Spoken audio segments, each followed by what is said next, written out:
அன்பு நண்பர்களுக்கு வணக்கம். 5 செய்யுள் 13 தலைவன் வரவில்லை தன்னை ஆற தழுவவில்லை என்று தலைவி வருத்தப்படும் போது தோழியானவள் தலைவியிடம் சொன்ன வார்த்தைகளை கொண்ட செய்யுள். கானக நாடன் களவானின் தோள் என்று மானமர் கண்ணாய் மயங்கல் நீ நாணம் கலந்து இழியும் நல்மலை மேல் வாலருவி ஆட புலம்பும் அகன்று நில்லா. தன்னுடைய அழகான தோழி தலைவியை பார்த்து சொல்கிறாள், தோழி மான் போன்று மகிழ்ச்சியுடைய கண்களை உடைய தலைவியே அப்படின்னு வலிக்கிறான். மானம் போல இருக்கான் கண் அந்த தலைவிக்கு சொல்லிட்டு சொல்றா, இந்த காடுகள் சூழ்ந்த இந்த மலைநாட்டினுடைய தலைவன் உன்னை ஆற தழுவவில்லையே என்று நீ வருந்தவே வேண்டாம்.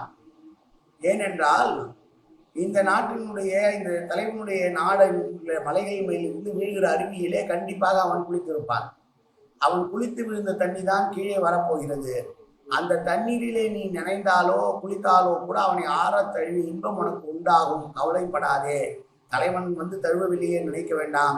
அவனுடைய நாட்டின் மலை மீது இருக்கிற அருவியில் விழுகிற தண்ணியை நீ ஆற தழுவினாலே அவனை தழுவதற்கு ஒப்பாகும். அவனை தழுவாததால் ஏற்பட்ட துன்பம் உனக்கு நீங்கும் என்று தன்னுடைய தலைவியை பார்த்து தோழி சொன்ன செய்யுள். மீண்டும் செய்யுள். கானக நாடன் களவானின் தோள் என்று மானமர் கண்ணாய் மயங்கல் நீ நாணம் கலந்து இழியும் நல்மலை மேல் வாலருவி ஆட புலம்பும் அகன்றில்லா. நன்றி, வணக்கம்.